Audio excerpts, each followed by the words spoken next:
Is there any objection to the motion of the Majority Leader? There being none, the motion is approved. Thank you very much, Mr. President, Majority Leader, my esteemed colleagues of the Philippine Senate, good afternoon.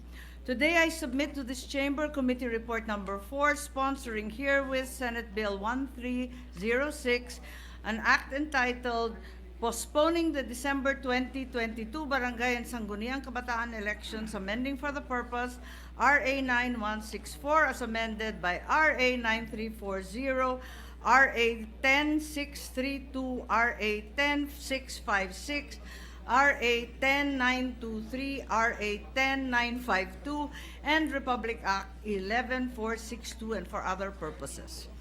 3 years ago, ladies and gentlemen, I sponsored the first act passed by the 18th Congress, postponing the Barangay and Sangguniang Kabataan elections from the second Monday of May 2022 to December 5, 2020. I then made a promise in full plenary on public record that it would be the last of the repeated postponements of the barangay elections.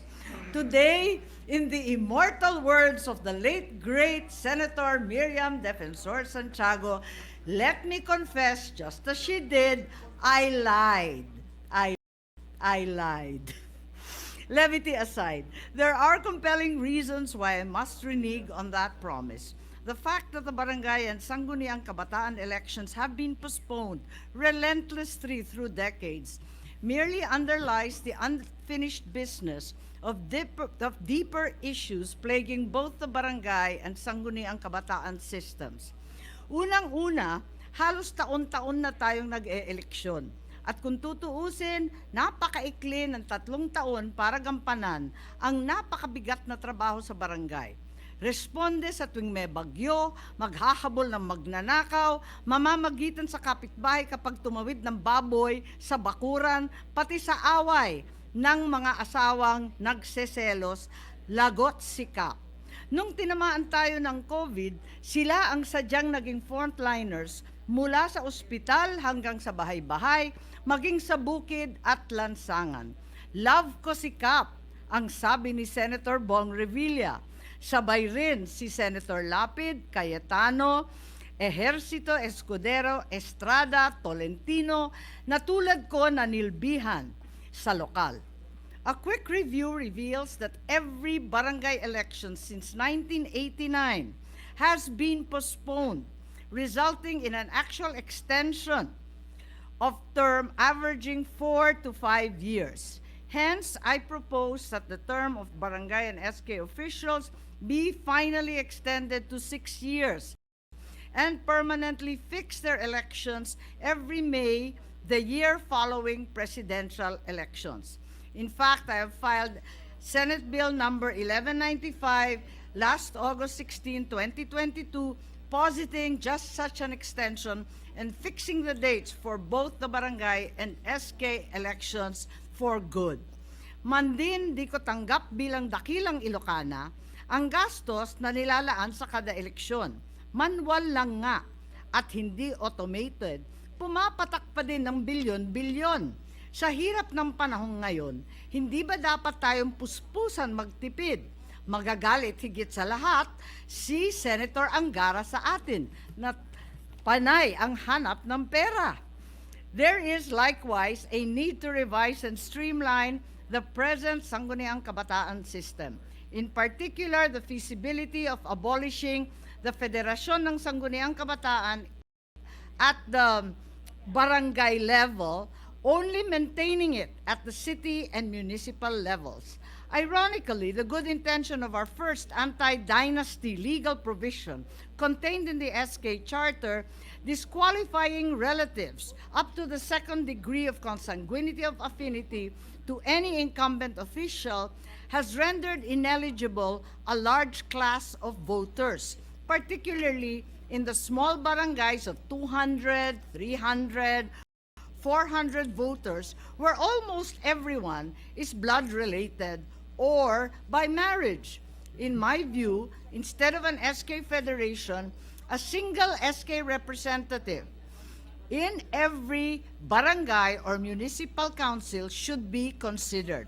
Perhaps a federation A full federation is warranted only at the city or provincial level, with the additional proviso only of reorganizing the SK Federation every 3 years or at midterm, thus avoiding the need for yet another election. Bilang orig na kabataang barangay, lola na po ng mga SK, pakiwarin kong gaganda ang takbo ng SK kapag naisaayos ang kanilang termino kasabay ng mga barangay kapitan. Thus, this proposed election postponement is a means to buy us time for a series of measures that the Committee on Electoral Reform and People's Participation is proposing to Congress. This is merely a preliminary measure to give us time to study and debate the deeper issues confronting the barangay and SK systems under our present law. A word of caution, too, regarding the budget COMELEC has requested for the postponement. Out of the 8.441 billion pesos allotted for December 2022 barangay and sangguniang kabataan elections, there should be a balance by month's end of roughly 7.583 billion. COMELEC claims, however, that they have somehow obligated or disbursed far more. And then they are requesting that should the elections be postponed to December 2023, the amount of 18.441 billion should be provided in the 2023 budget. That is over 218% more than their budget this year, an amount I think is unmerited. Sa tingin ko, kung kailangan magdagdag ng additional na 15% na additional precincts, 15% karagdagang botante, 15% na teachers at BEI, 15% sa mga supplies, dapat 15% lang ang idadagdag sa dating budget ng 8.4 o mahigit kumulang 9.6 billion. Kung nagtapat ang dakilang senador Miriam Defensor Santiago na siyang nagsisinungaling, may sinabi rin siya, kahit sinong tanga pwedeng tumakbo sa posisyon at posibleng umani ng boto sa kapwa niyan tanga. Wala naman sigurong tanga dito, kundi lahat matitinik at masisipag na senador nakatuon sa trabahong hinaharap. September at bare months na po, ramdam na ang Pasko. Paspasan na natin ang pagpapaubaya ng halalang barangay at SK ngayon. Maraming salamat, Ginoong Pangulo at mga minamahal kong kasamahan sa Senado. Maraming salamat, Madam Imee Marcos, our chairperson.